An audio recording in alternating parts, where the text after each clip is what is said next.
needs to kind of leave a little early, or we don't want to go overtime, I guess.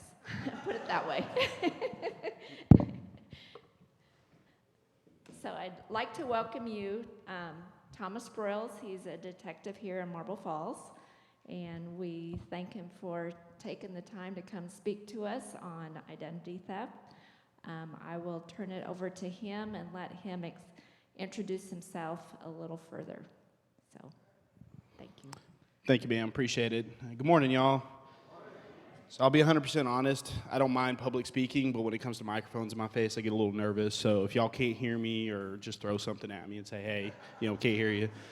So as she said, my name is Thomas Broyles. I'm a detective with Marble Falls Police Department here. I've been in law enforcement a little over 11 years, coming up on my 12th year. I've been in investigations for the last 2, so it's been my privilege to kind of look into these crimes a little further, which is something I wanted to do with my career ever since the beginning. The problem we're running into right now is really technology is kind of kicking our butt, okay?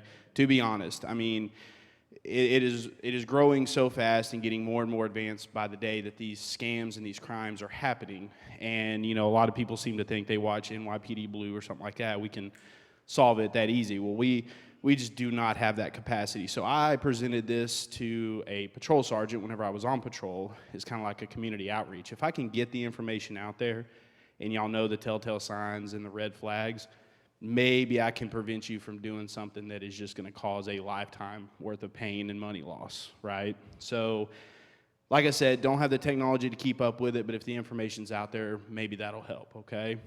A little bit about me. Before law enforcement, I was actually in the military. I'm an Army veteran. So any other veterans out there, I thank you for your services. Well, where'd you serve? Air Force.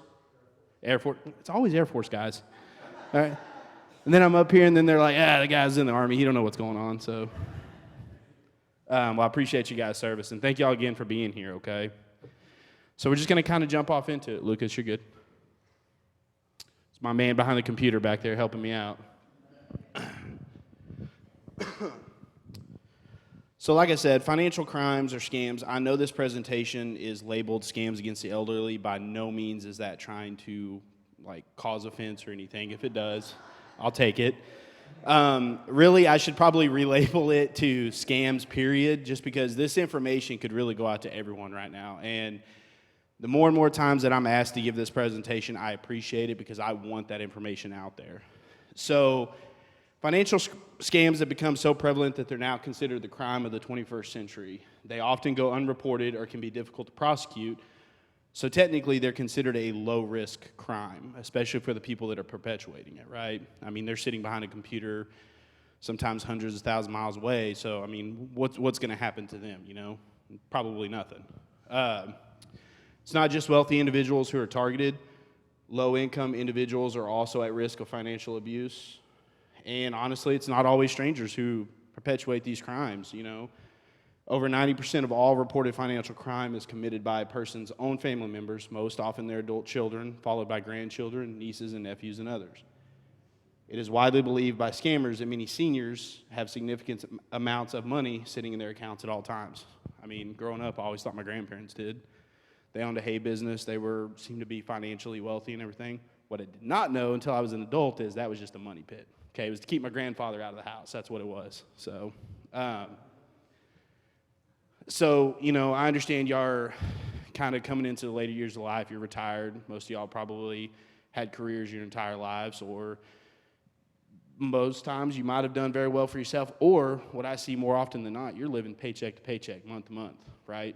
It happens that way. But that's not what they believe. So we're going to kind of just jump off into it, the most common crimes or scams.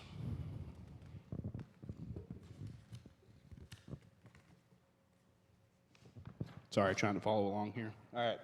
So the first one we're going to talk about, and I'll be honest, there's a kind of a point of the presentation where I may speak a little more or speak a little less just based off of what I've seen. I did recently update this presentation to cover the more common ones for 2023 just because of the current political climate. There seems to be a shift in what they're trying to do, okay? So I would rather y'all have the most accurate and up-to-date information, but I include all these because I've either seen them or investigated them, okay? So just bear with me. So the first one is going to be IRS scams, which it's tax season, right, or coming to the end of it. So this is one that I've seen here recently. So they pretend to be employees of the Internal Revenue Service and are the most common complaint seniors reported to the U.S. Senate Special Committee on Aging's Fraud Hotline in 2017. In IRS scams, criminals impersonate IRS staff and demand payment for back taxes. So Senator Susan Collins, the committee chair, explained at the hearing these scammers are absolutely ruthless when it comes to swindling seniors out of their money. And the reason she said that, and I'll talk about it a little bit here later on, is because they play off your emotions. You know, I'm a millennial. I know what most people think of millennials. When it comes to the elderly population, y'all are nice, okay? Like, y'all will talk to anyone, and that's not a bad thing, but when they get you on the phone or they get you on the computer, you're going to have a hard time telling them no, and the reason being is because they're going to sit there and talk to you, right? They're going to play on your heartstrings and tell you all these things, and they're just going to perpetuate that conversation. Not a bad thing, but just something to note, okay? Excuse me. Next one is sweepstakes and lottery scams. The simple scam is one that many are familiar with, and it capitalizes on the notion that there's no such thing as a free lunch. So basically, they inform their mark that they have won a lottery or sweepstakes or some kind and need to make some sort of payment to unlock the supposed prize. Now, I do include this one. This one is not. You come on in, ma'am. Yeah. Oh, okay. You got somebody coming? She's like, come on. I'm going to pause for a little bit just so she can catch up.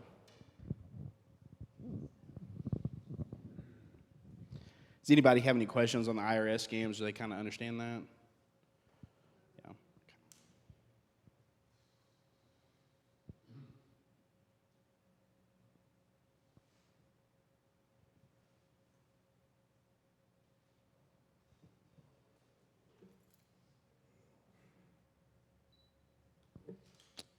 I'm going to go ahead and continue. We'll play catch up in just a second. So, like I said, I include this one. It's not as common anymore, but it used to be, especially when the internet kind of like first really hit it off. You'd be a Nigerian prince, and oh my God, you've won $5 million, and I just need, $10,000 from you, and, you're going to have access to all this money. Like I said, not as common. It's kind of evolved into something a little more up to date, and I'll explain that here in a little bit, okay? Lucas?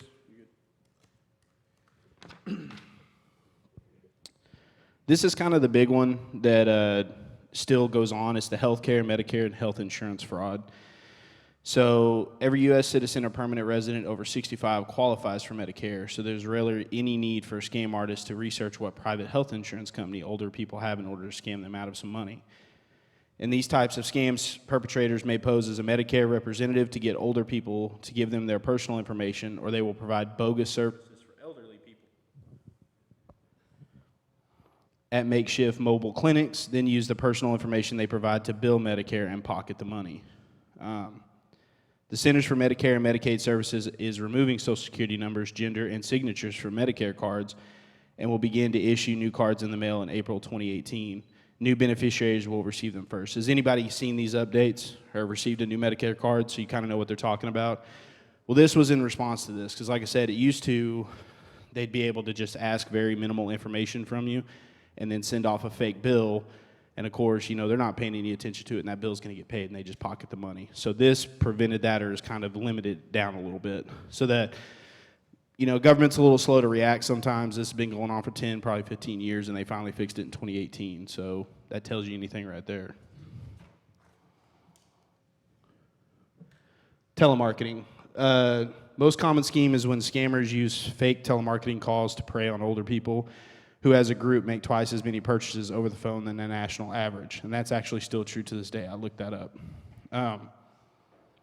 While the image of the lonely senior citizen with nobody to talk to may have something to do with this, it is far more likely that older people are more familiar with shopping over the phone and therefore might not be fully aware of the risk.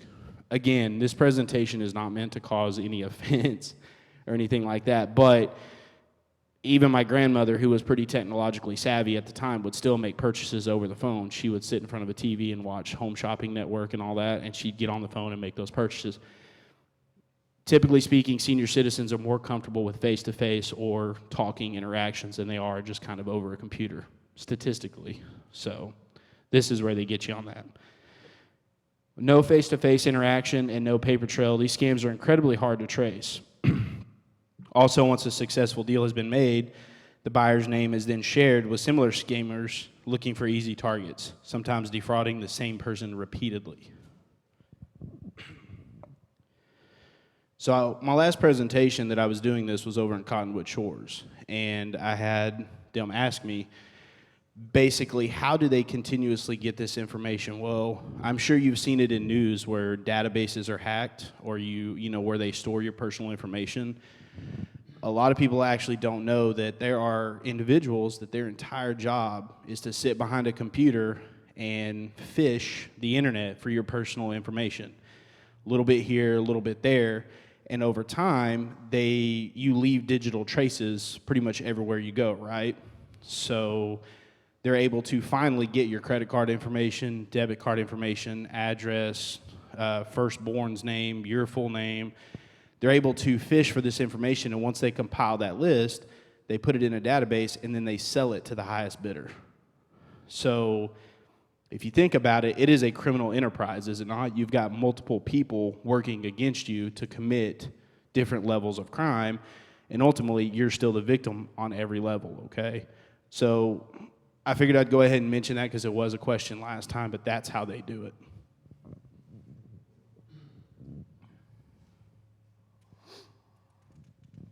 So here, we're going to talk about the pigeon drop, which we kind of touched on it earlier.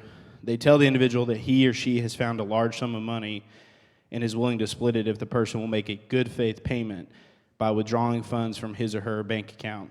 Often a second con artist is involved, posing as a lawyer, banker, or some other trustworthy stranger. Not to name any names, but I actually have 2 current cases where this happened to the same individual. And unfortunately, she had no idea what was going on. Luckily for her, the bank refused to give her her money. Now, I know I'm not going to get into a discussion as far as whether or not the bank can keep her from having her money, but think about it. If they're actually able to say, hey, this doesn't look right, we're trying to protect you, maybe you shouldn't withdraw that amount of money, that's pretty good on them, right? They're trying to help her. But twice within the span of 3 weeks, she was almost victimized for, the first time was $15,000. The second time was, I think, $7,000. So think about that. If the bank is asking you to verify a little more information, play along with it, okay? I promise you they're really just trying to help you out. This one I will talk about. So it's the fake accident ploy. The con artist gets the victim to wire or send money on the pretext that the person's child or another relative is in the hospital and needs the money. This is also known as the grandparent scheme. I don't believe there's anybody in here that if a family member called and said, hey, I've been in an accident, or hey, this happened to me, I need help, that you would not say, absolutely, how much do you need? And if it's in your ability, you would do it, right? I mean, even as a dad myself, I would. My kids called and said, hey, I need this money. I would send it to them, usually no questions asked. But this is where they prey on you. They'll call and say, hey, I'm your long-lost so-and-so, and they'll have enough information that they fished from the internet to say, hey, I'm Becky's son or Ronald's daughter. I need this money real quick, and you, in the moment, may not be paying attention to the tone of their voice or who they are, and you're going to say, absolutely, where do I need to send it? And that's how they get you. So keep that in mind. I'm sure you have those family members that hit you up for money all the time, and then you get that one random one that's, kind of out of the blue. Probably ask a few more questions, okay? Charity scams, I'm not really going to touch on this one too terribly much, just it's pretty self-explanatory. So money is solicited for fake charities. This often occurs after natural disasters. The other thing that I will say on this is Marble Falls does pretty good about having city ordinances against solicitors. So if they're going door to door asking or requesting money, they actually are required to have a permit. So if you have a random person show up at your door and says, hey, I'm collecting money for this project or this or whatever, ask to see their permit because they have to have it signed by City Hall. So there is that. We do have that in place. just so you're aware. I'm not sure about, like, if you live in Horseshoe Bay, Cottonwood Shores, or Granite Shoals, I don't know if they have the same ordinances. That only applies to Marble Falls, okay? Next. So internet fraud, this one's kind of, my goodness, this is really what's going on nowadays, okay? This is so widespread that I don't even know where to begin on it. So the big one is the email or phishing scams. They receive an email message that appeared to be from a legitimate company or institution asking them to update or verify their personal information. Earlier we were talking about phishing. This is one of them that they use, because you're going to see an official looking email, not thinking about it, and it's asking you to update your information. I mean, I get them to this day. You're going to do it, or most times you're going to do it. Stop and really, really look at the language and really look at the email before you actually do it. And if you have any questions or concerns, call the company. Call them directly and verify what they're asking, saying, hey, I got an automated message. What's this about, or what's going on with my account? Okay? Do not be afraid to reach out, because it's your information. You have the right to ask questions, okay? Tech support. This one's pretty self-explanatory as well. You're going to get an unsolicited call from a tech company or tech support saying, hey, we believe you've experienced some issues. Can you verify where you live? Can you verify your house number? Can you verify your security information for this account? Okay. What's that? Oh, sorry.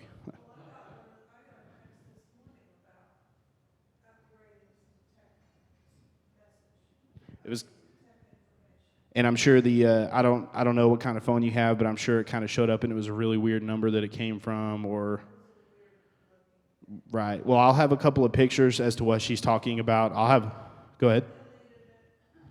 As you should. There's nothing wrong with that. I don't even respond or anything, because cell phones are so advanced these days that even just responding to an unsolicited text message like that, they can get information off of it. So if you get a really random and weird message, just delete it. Don't even respond to it.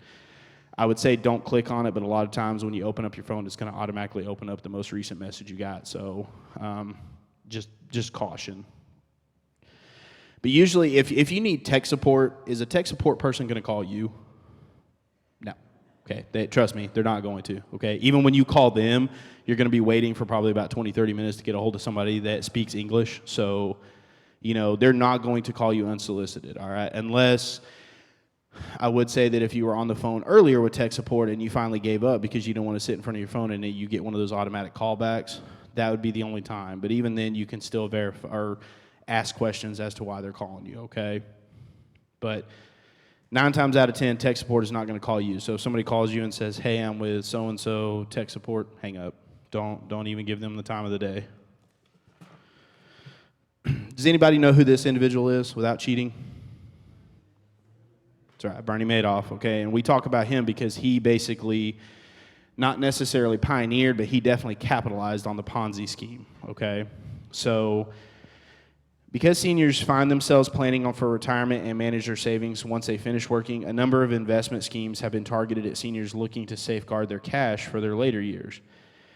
From pyramid schemes like Bernie Madoff's, which counted a number of senior citizens among its victims, to fables of a Nigerian prince looking for a partner to claim inheritance money, to complex financial products that many economists don't even understand, investment schemes have long been a successful way to take advantage of older people. So Bernie Madoff himself cost investors approximately $50 billion over the course of 20 years. Think about that. It took people 20 years before somebody finally said, hey, this guy ain't right. What's going on here? Where's my money? And basically what he was doing, if you don't understand, is it started off, he went to a group of investors and said, hey, I've got this idea. Can you give me some money? I'm going to make that idea happen, right?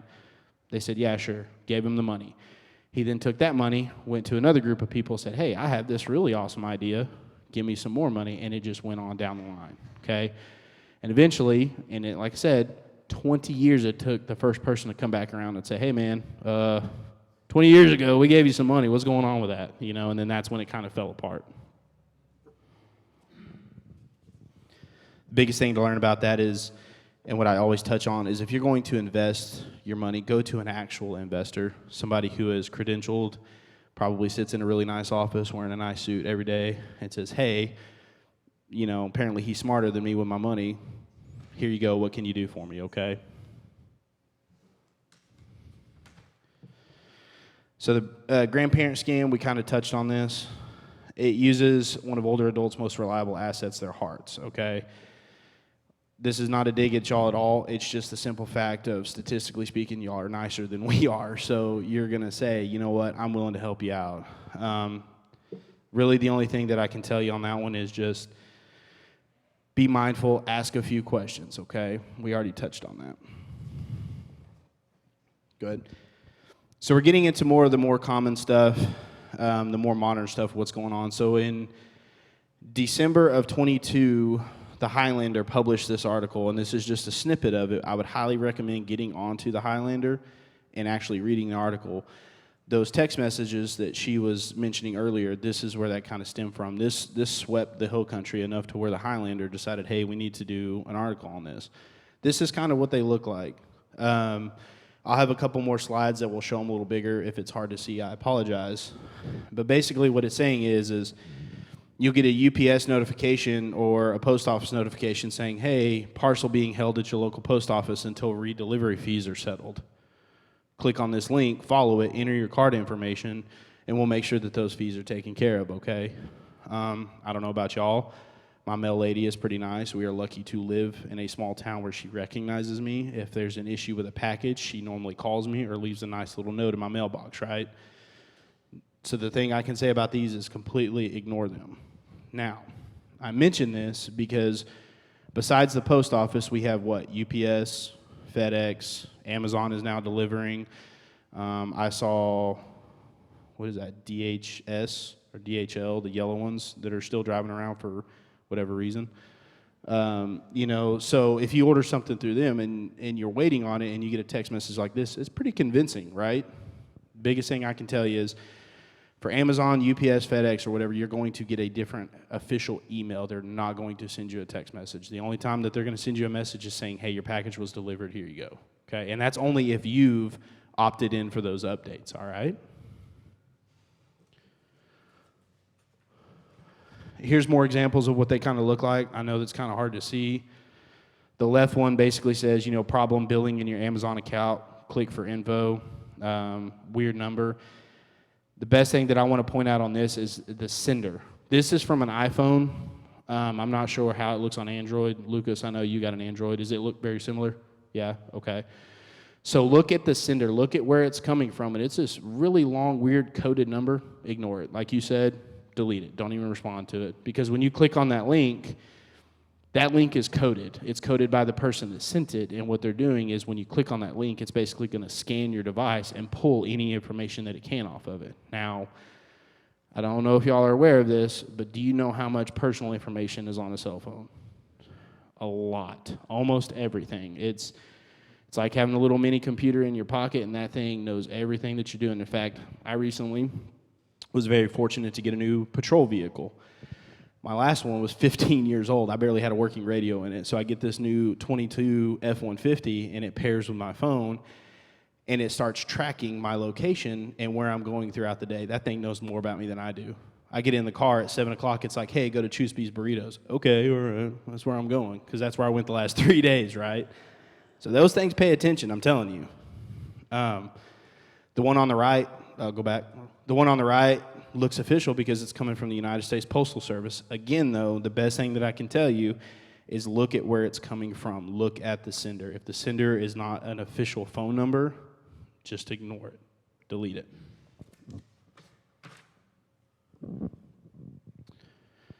So this is some of the new information coming out for 2023, and I added this in just to kind of touch on it.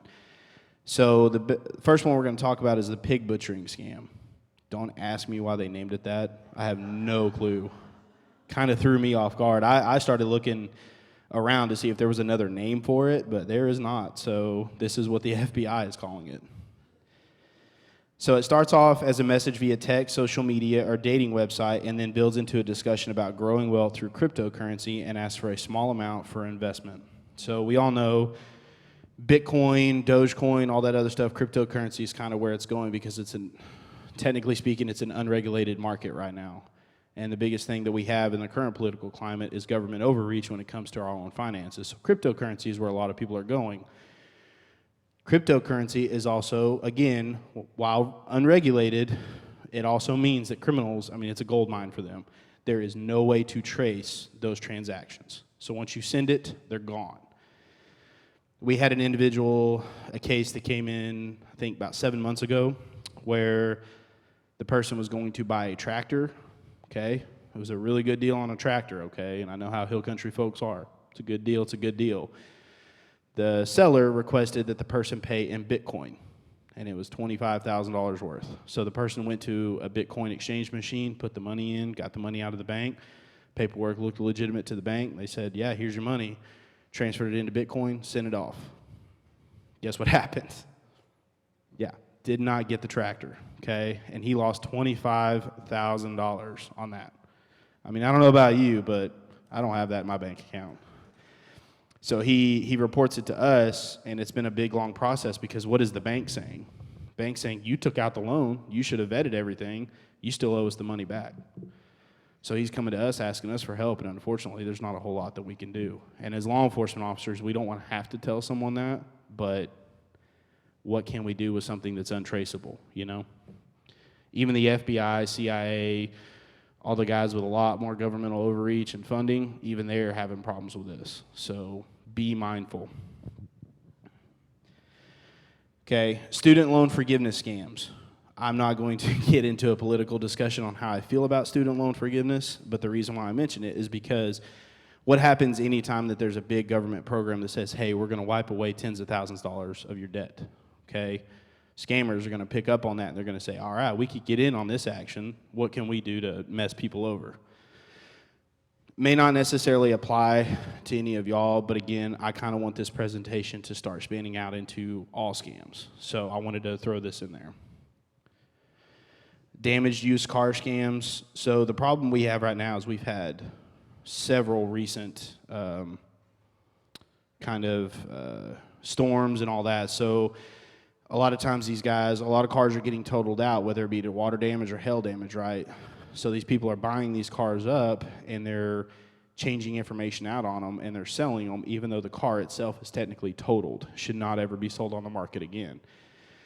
The reason why I say this is because if you're in the market for a used vehicle right now, really, really look at that information and make sure that you vet it through the local DMV before you purchase it, okay? Run that VIN number. Make sure that that vehicle has not been totaled out by any insurance agency, because if it has, it is not legal to be on the roadway, and you cannot get it registered, okay? So that's why I want to mention that. Yeah. The local tax assessor. I know our south office down here, I think, is under construction, but you used to go down there where you registered your vehicle. For a fee or a small fee, they will actually run the VIN number for you and tell you whether or not that vehicle is showing in their system to be totaled. The ladies down there are real nice. I know I've taken several in there on purchases, and they'll always check it to make sure, hey, this vehicle is clean to be registered in the future. If not, they'll let you know about it. So if you're in the market for a used vehicle and you're going to that person and they're really nice and they're like, oh, $5,000, you can take this thing home today. Okay, I understand, all right. Give me a little bit to make sure that I run this information, and then I'll come back to you with the money, because it's happened several times around here. We're stopping cars with temporary tags on them, which is a whole nother deal, but we're stopping them with temporary tags because they went and purchased this vehicle used, found out that that vehicle can't be registered because it's totaled, so now they're buying temporary tags illegally off the internet. So they're continuing to perpetuate the cycle.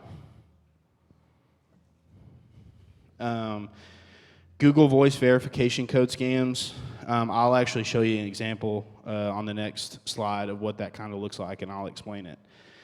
Zelle, Venmo, and Cash App scams. That's the biggest thing. Once again, we talk about cryptocurrency and everything. People want to send money electronically, right? So there's Cash App, there's Zelle, there's Venmo. Okay. What's another one I'm thinking of? Is there like Google Pay, Apple Pay, that kind of stuff, right? So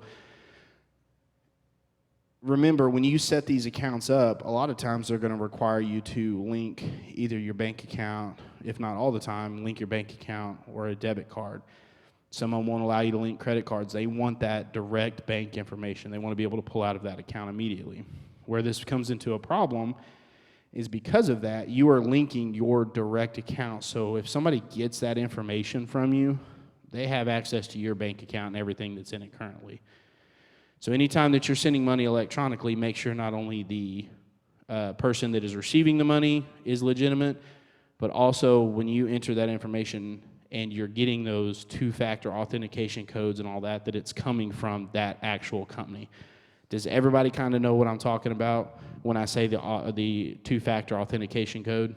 You know, you go to log in and it's like, before you send this money, we need the code. We're going to send it to your cell phone, enter the 5-digit code, and then we'll do it, okay? For those who may not have known. And then Amazon imposter scams, which we've already kind of seen. So the first one is the beginning of an example of pig butchering. So you know it says, "Hi, how you doing, Jack? Tomorrow afternoon we will meet at the same place and go to the countryside to play together." Okay, this is kind of a little bit dramatic, but the ones that I've actually got on my work phone are kind of hilarious because it'll be like, you know, hey Aaron, this is Rachel. It was so nice to meet you last night. Hopefully we can talk soon. And I get this from a random number on my work cell phone, which hardly anybody has, okay? And I've tested it, and as soon as you respond to it, you say, "Hey, wrong number." I mean, it can be as short as that. They will continue to text you. They will continue to say, "Oh my God, you're so nice. Thank you. I didn't mean to bother you. How's your day going?" It's like, look, I'm not that lonely, okay? I'm not going to sit here and text back and forth with you, all right? And it'll come from, the numbers I've seen have been like 707, 531. I mean, just really, really random area codes that they're coming from. But what they're trying to do is initiate a conversation with you. And then the farther along you get into it, it's like, "Hey, I don't know if you know about this new opportunity or whatever. Here's what I did to make my wealth." But that's how it starts. So an example of the Google Voice Verification Code scam is on the next one. If you can't read it, it basically starts off, "Okay, I want to purchase it. I sent a six-digit Google voice code. If your post is real, send me the code." Now, this, when they say post, it could be Craigslist, Facebook Marketplace, something like that, and this is a conversation that's initiated after the fact. It says, "Please check your phone inbox messages." Person responded, "I see it. I've never heard of this before. I'm new to selling." Basically, it says, "Just show me the code," okay? And that's what they're going to pressure you for. They want that code, and whenever you send that code back to them, you're basically telling them, "Hey, the code that you just sent me, yep, that matches up to my device." And then, once again, that code is going to be relayed back to them. They're going to be able to pull the information off your phone. And I know a lot of this sounds like there's no possible way that they can do this. No, these guys spend all day figuring this stuff out and how they can mess you over. So it is possible, I promise. Go ahead, next.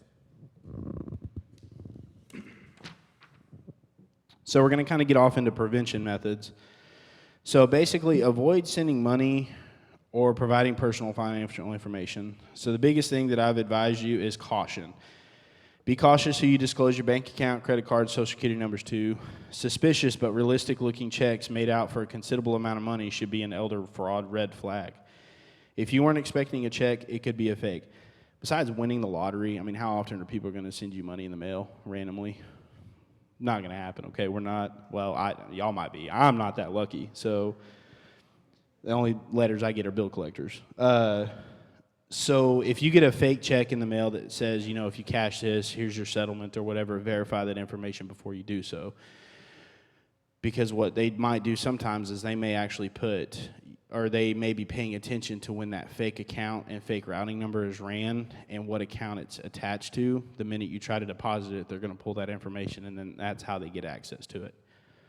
Kind of convoluted, but like I said, these guys have all day to figure this stuff out. And they wouldn't keep doing it if it wasn't working, right? It means there's all that's how we make rules and laws, right? Somebody out there did that. That's why we have a big sign that says don't do this. So they're continuing to do it because people are falling for it. If you have concerns related to this type of senior citizen fraud, protection comes from asking someone you trust for help. Checks such as these are usually accompanied with directions instructing the recipient to call a phone number. The message tells the caller to send taxes on the money he or she just received through a wire transfer service. The scam, of course, is that once the recipient sends the money, the check bounces. Do not speak at length with people who are unfamiliar to you. Again, we've kind of talked about that. So always decline answering questions of a private matter over the phone, internet, or at the door. Above all, the key to senior citizen fraud protection is caution. If a telemarketer who is pushing a product begins asking for too much information, request the name of his or her employer, the address, and a phone number. If a caller asks to speak to the man of the house and there isn't one, do not indicate that you live alone. This is not as common nowadays because, for one, we don't have home telephones usually. Secondly, a lot of people are probably not going to ask, hey, is there a man of the house? Because they're probably going to get yelled at. So the only reason why I kind of mention this is because if you get a phone call from somebody that's trying to verify your information, they're going to say, hey, is this so-and-so? And you're probably 9 times out of 10 going to respond with yes. Here's why I would caution against it. On the other end of that phone, they're sitting there with a recorder, and the minute that you say yes, they're recording your voice, right? What can you do with a voice recording of someone saying yes?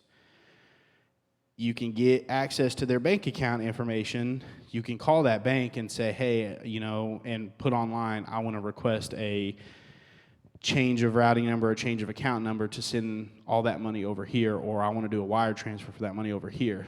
A lot of times the bank's going to call you and say, hey, did you authorize this? And all they're going to do is play yes. Okay, sounds like them, and they said yes. Authorization granted. It's pretty wicked how they do it, but again, use caution. If somebody calls you and says, hey, I'm trying to verify this information, don't start off by saying yes. Say, who's speaking? Who is this? What company are you with? Again, what company? What's the phone number you're calling from? Why are you asking to speak to that person? Okay?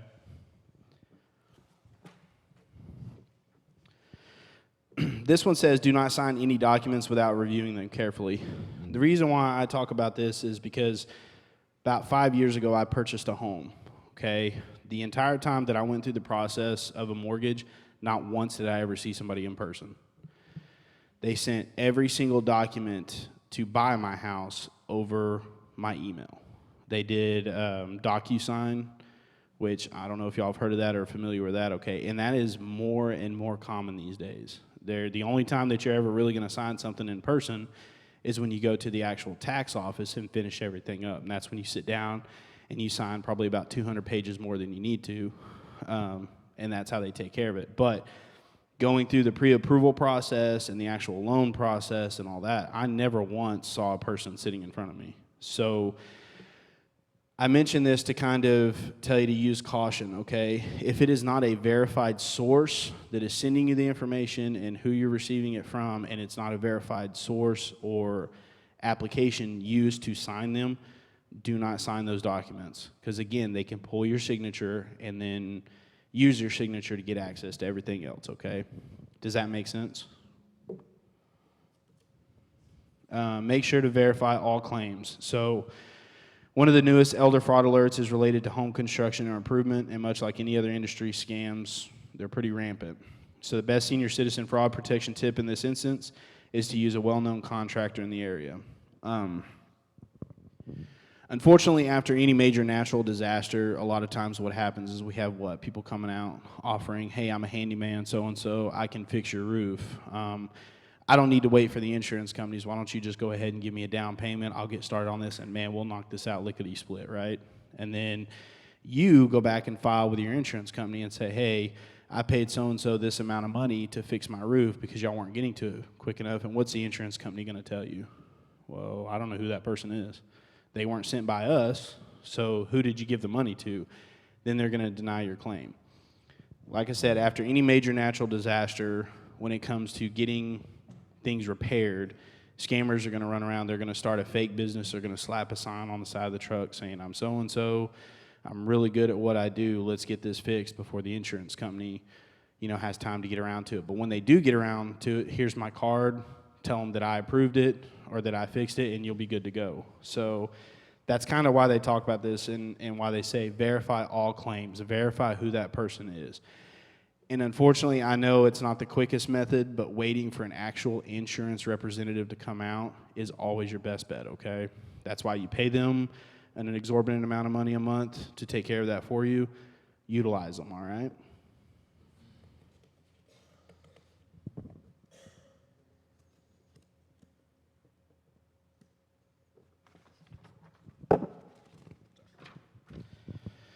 Another one, reach out for help before investing or spending any considerable amounts of money. So we touched on this, okay? They wanted me to mention, or I usually mention, the AARP can be a lifesaver. This organization regularly sends out information on the latest elder fraud schemes and offers senior citizen fraud protection tips, as well as financial planning assistance and information on consumer rights.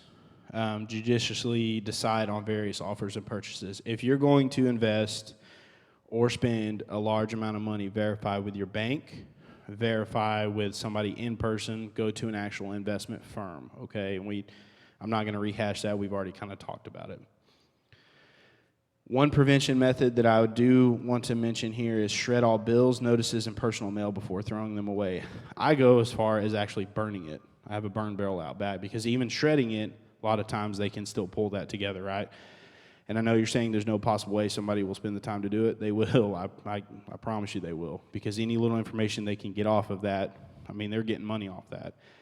And these scammers will pay individuals to go to trash cans, to go to sites, and all that to pull bags of personal information and then provide it to them. So again, we talk about criminal enterprises. There's always a low man on the totem pole. Well, somebody's desperate enough to get paid a couple of $100 to go dig through the trash and just pull out old bills and notices and all that, and then provide it to them. They're not going to ask questions. Not trying to be offensive here, but most times it's going to be somebody that's probably a little strapped for cash or a drug user. But, you know, money's money to them, right?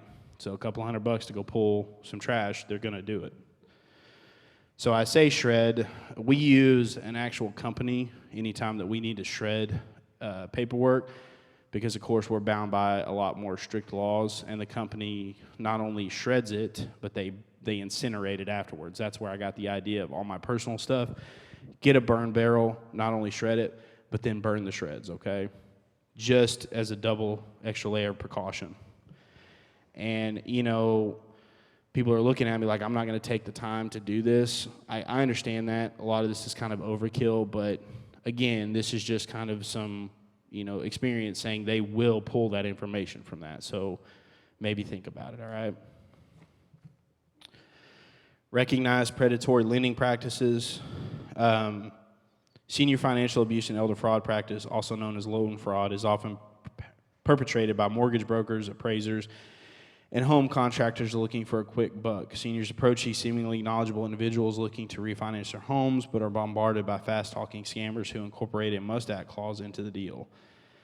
So recognizing someone who is kind of being a little pushy to jump on something right then and immediate, somebody that wants actual business is going to do everything they can to make sure that all your questions are answered before you do it, because if they do their job right the first time, you're going to be a repeat customer afterwards, right? So they're going to take the time. The individuals who come back and say, hey, we need to jump on this right then and now, those are probably the ones that I'd be asking a little more questions of. So kind of jumping around a little bit, but the biggest thing there is recognize predatory lending practices. We've already talked about health insurance scam.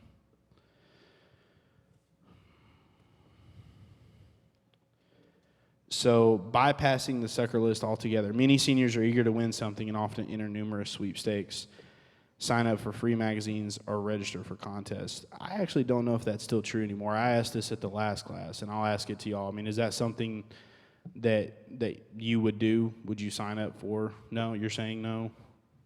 Most times, yeah. I'll probably, before too terribly long, I'm going to take this out of the presentation, because even though they're still saying it happens, I haven't seen it. In the last 3 classes that I've asked, they've all said, no, we don't do that stuff anymore. So this one, again, we've talked about. So they say, and statistically speaking, scammers know that senior citizens are more polite, more trusting, and a lot less likely to hang up when the call becomes personal. Unfortunately, elder fraud con artists take full advantage of this fact. If you don't know the caller and questions regarding financial or personal matters come up, simply hang up on the caller with no questions asked. Hanging up is one of the most simplest senior citizen fraud protection methods that there are. And honestly, for somebody that's wasting your time, hanging up on them kind of feels good to me. So, however, I will say we've got employees, and it is kind of funny that we'll sit around, and when these scammers call, they'll see how long that they can get them on the line, because their thought process is, well, you're wasting my time.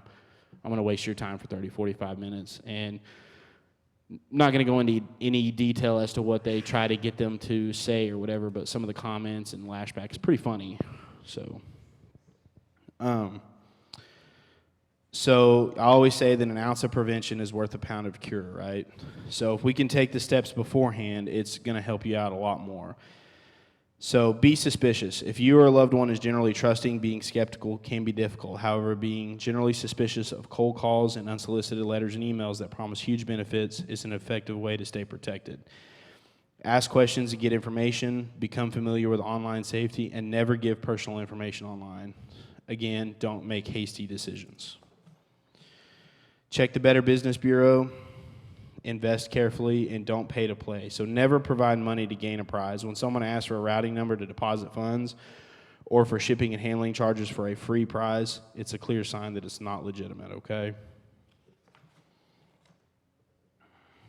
So we want to talk about here, invaluable senior citizen fraud protection tool is signing up for the National Do Not Call Registry to prevent harassing telemarketer calls.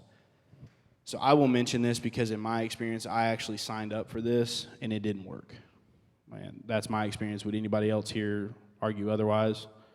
Probably not. Do y'all have any inkling as to why it probably did not work? And this is not a political debate, but it actually falls in lines with the facts. So Trump really kind of headed this up and said, hey, we're going to start really taking it out on these scammers and say we're tired of it. And with his administration, it really pushed forward. And for a time, it did seem to work. When there was a change in office and during the shuffle of what bills should stay on the books and what other ones should be repealed and all that, which that's politics, that's just how it works, it seems that the one that has really, really kind of come back has been harassing phone calls from telemarketers. My phone goes off constantly. And then whenever I'm on call, I forward the on-call phone to my other work phone, and I'm telling you, 2, 3 o'clock in the morning when I get woken up by what I think is one of my officers calling me out to investigate something, and it's somebody wanting to talk about the Troopers Association and how they have a ball coming up, and I get pretty mad. But it does happen. I had my work phone turned on for a total of, I think, 10 minutes the first time I powered it up, and I received my first telemarketer call about 15 minutes in. It's just ridiculous. It's a new phone number, but it does happen. So I keep this in here just to kind of mention because some people would argue and say that the do not call list worked for them. It did not work for me. But I would still highly recommend maybe signing up for it just to, if you're going to get 30 telemarketer phone calls in a week, if it cuts it down to 10, it's a little better, right? Again, caution is always the key to protection. You should keep a list handy of helpful sources for contact for information, including the National Consumers League's Fraud Center, AARP, the Better Business Bureau, and Consumer Action. Always know who you are dealing with in the course of a transaction or investment. An ounce of prevention is worth a pound of cure. Remember, if an offer seems too good to be true, it probably is. And though it may feel wrong to be suspicious of a charitable organization or a family member's request for money, it's always in your best interest to verify identity and legitimacy first. Always confirm who you're sharing your personal information with or providing money to before you go through with it. And as always, do not hesitate to contact your local law enforcement agency with questions. So here, we're kind of at the end of the presentation, but I'll open it up for any sort of questions y'all might have had. I know some of this might have seemed a little confusing. Other parts might have seemed a little dry. I apologize. But here's where I kind of like to get some feedback. So if y'all have any questions, I believe they have a microphone to pass around, or you can yell at me, your choice. I received a voice message yesterday that said they tried to get a hold of me by a phone and that they were going to forgive my college debt loan. Well, my father and mother did that many years ago. And they said, if, call so-and-so number, and da-da-da-da-da. And it was a long voice message. So it does go, and Yes, ma'am, it does. And you're sitting there like you said, I was fortunate enough, Mom and Dad, took care of my stuff, and That was probably, a few years ago. Exactly. But again, they're not picky on who they're going to contact. No. They're basically going to mass blast it out there, and whoever calls them back, that's who they're going to talk to. So I'm glad. Thank you for sharing, because Yeah. again, it happens. It was just so funny because of my age and, this debt. I never had a loan debt, but they said I did. Yeah. Well, hey, you probably did apparently, but yeah, they were going to forgive you for it, though. Yeah, absolutely. I could go after my father. Right.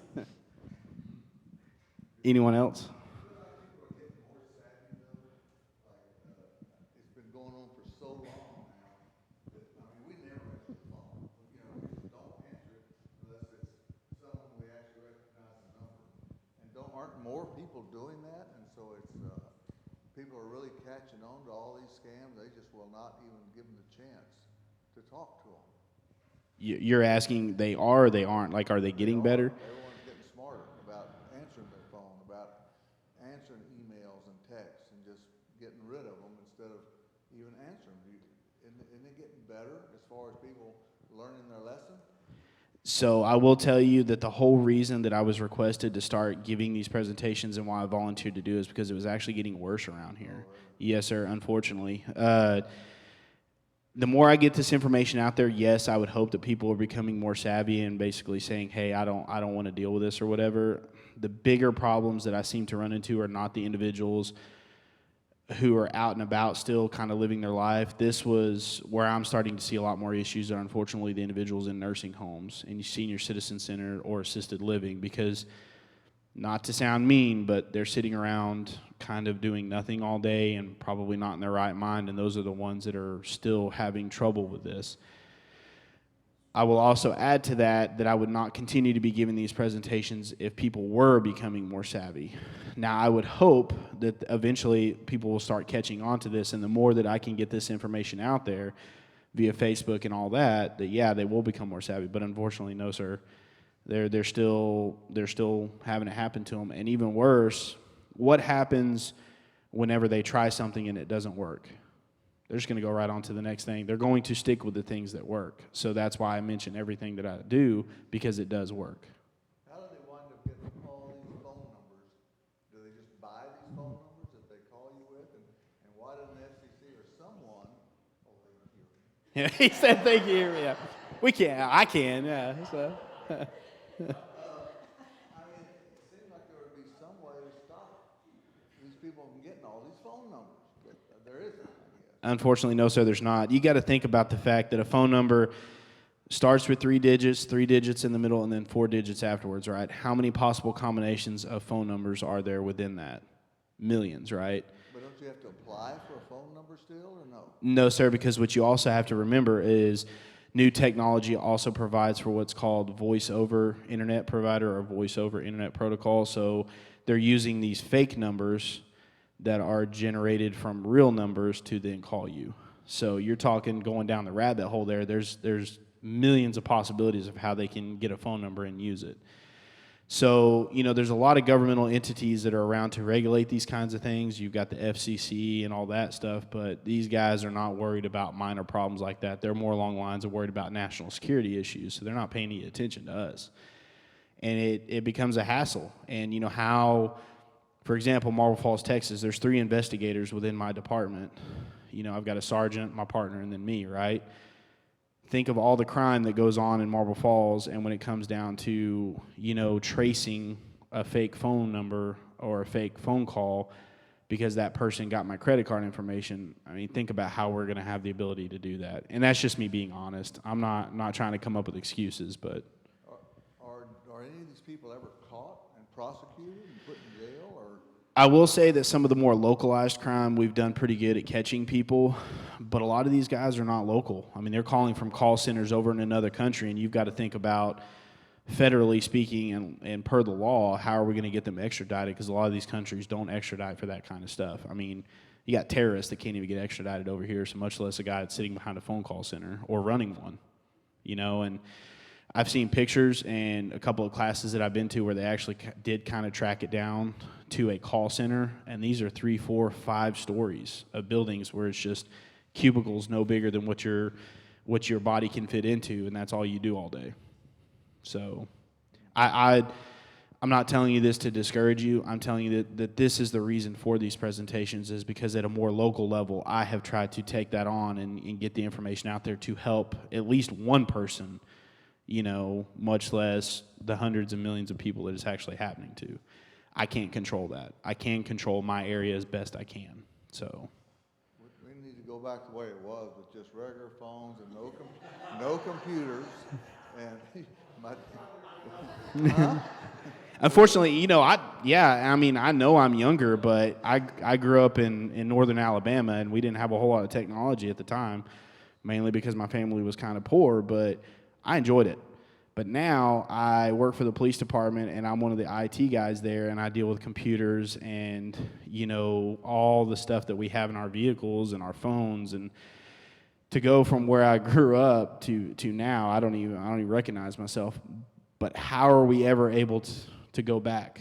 We're not, unfortunately. So the only thing that we can kind of do is prepare and educate and move forward with the times. So, and I know that's not the answer you want to hear, but I do understand, I promise. Yeah.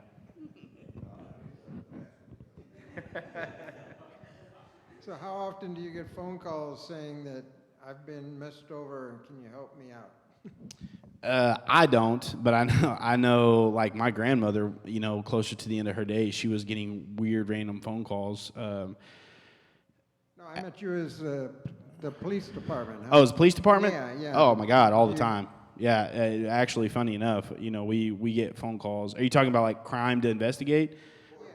Yeah. A lot. And even further than that, not only do we get phone calls from individuals out here, we've had I think 3 already this morning for like credit card theft and all sorts of other stuff. And the call notes on it that pops up on our dispatch screen are actually kind of sad, because one of them I saw this morning that basically said credit card was stolen. We've done everything we can do, just need to report it to an officer. I mean, that's kind of sad on my end, because, these people they're realizing, hey, I got messed over. There's not a lot even the police department's going to be able to do. I just need a report number. I need a case number. That makes me kind of sad, because we're not trying to be useless, but as a police department, that makes me feel kind of useless. There unfortunately is not a whole lot that we can do. But I will tell you this, and this is probably some of the best financial advice I ever got. Instead of using a debit card with your account, your money attached to it, what can you use? You can use a credit card, right? A credit card, the credit company is responsible for it, because they're basically saying, hey, this is your financial history. We trust you to spend $20,000 of our money and be responsible to pay us back for it, right? It's kind of like a loan. Whereas a debit card is attached directly to your account, so it's the money that's in your account. What would be better to lose, a debit card number or a credit card number? Because who ultimately is responsible for it in the end? Right, a credit card is better, yeah.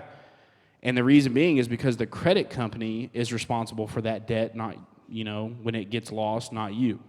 So if that information is stolen and somebody racks up that tab to $20,000, you didn't do it. You can prove you didn't do it. Therefore, it's on them, right? If you lose a debit card number and they steal all the money out of your account, who loses there? You do. So that being you know what I'm saying, maybe attach or get some credit cards and use those as compared to your debit card. That would probably be some of the best financial advice I ever heard. Any other questions? Hopefully, did I answer your question? Yeah, I kind of went around there. Yes, ma'am. Can you speak to artificial intelligence and what that's going to mean for the future? Oh, my goodness. Ugh. So that kind of stuff was created by somebody way smarter than me, because I didn't go to college. Again, I was a dumb grunt and went overseas. Artificial intelligence, so the premise of it is basically they have access to the entirety of the internet, and what's on the internet is everything, right? So what that means moving forward, and what they're trying to do, is they're trying to simulate human intelligence and human emotion and interaction, everything, into artificial intelligence and create a life form, right? I'm not here to get religious on all that or anything, just because I'll get in trouble for it. But I mean, think of the implications of that. Something that we have no control over and that we simulate, and they have access to all databases. I mean, that's dangerous, right? And what that means for us in the future is that a criminal can take that AI and basically tell it, hey, I want you to go retrieve this information, or I want you to go do this, on the internet.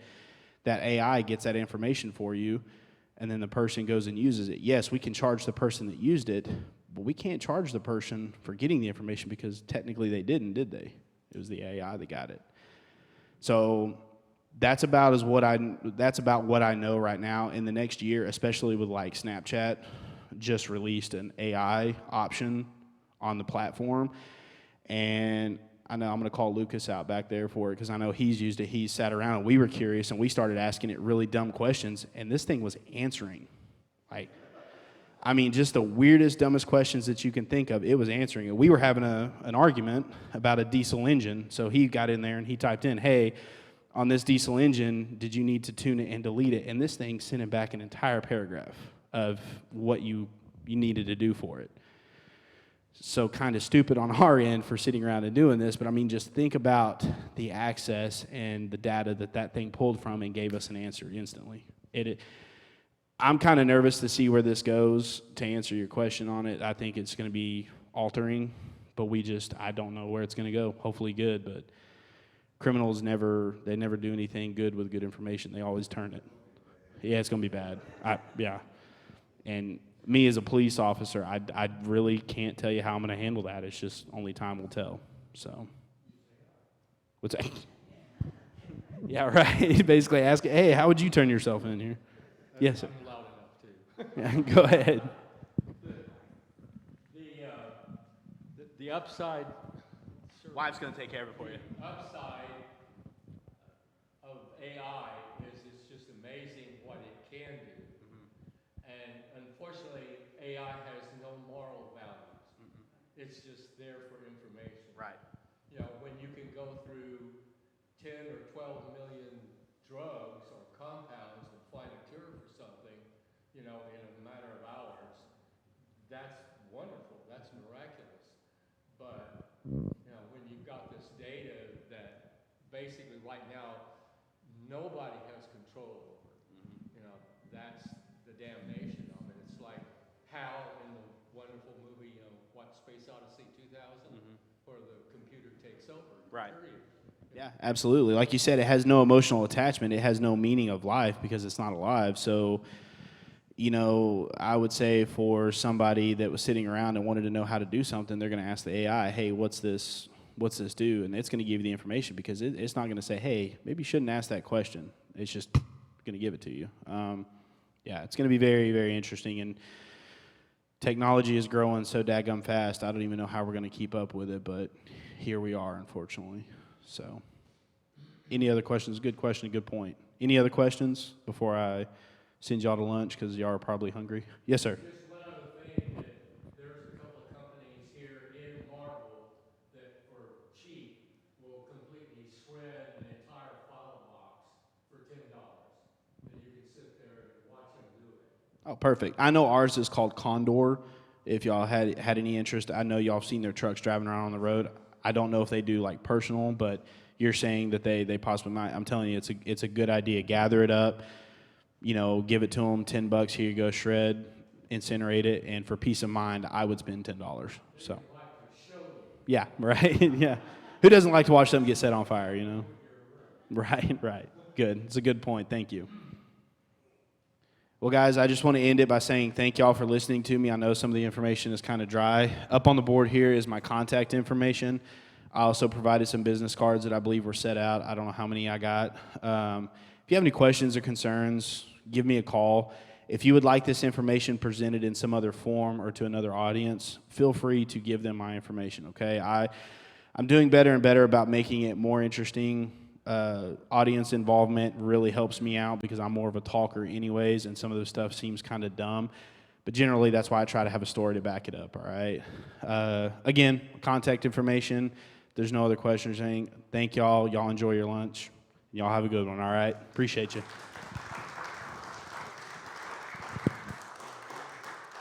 Thank you very much, Detective Broyles. We really appreciate you taking the time to be here with us and for sharing all the good information. Thank you. Appreciate you. All right, I think lunch is ready, so we'll close in prayer. Dear gracious Heavenly Father, thank you again for bringing us together today. Thank you for this time to learn and to grow in our relationships, in our knowledge. Help us to be mindful of all that we think, say, and do, so that we may bring glory to your name. Help us to be mindful before we push those buttons or before we make those purchases, or when we get those random phone calls or texts. Just help us to always search out help if we need it. Thank you for the food you set before us. Bless it for the nourishment of our bodies. In your name we pray. Amen.